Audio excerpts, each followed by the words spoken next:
کل کا سوال ہے، اگر ہم جماعت میں شامل ہونے کے لیے آ رہے ہیں اور ایک رکعت نکل گئی ہے یا 2 رکعت نکل گئی ہے یا 3 رکعت نکل گئی ہے، تو اب ہم باقی رکعتیں کس طرح پڑھیں گے؟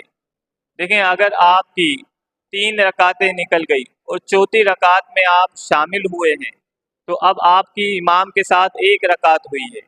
اب جب آپ کی اپنی دوسری رکعت ہوگی تو آپ تشہد میں بیٹھ جائیں گے، یعنی تحیات پڑھیں گے اور اس کے بعد کھڑے ہو جائیں گے، پھر تیسری رکعت میں کھڑے ہوں گے اور چوتھی رکعت میں بیٹھ کر سلام پھیر دیں گے۔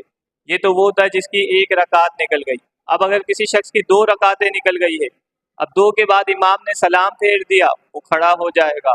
اب اس کی 2 رکعتیں ہوئی ہے، اب تیسری رکعت میں وہ کھڑا ہو جائے گا اور چوتھی رکعت کے اندر بیٹھ کر تشہد، درود ابراہیم، دعا پڑھ کر وہ سلام پھیر دے گا۔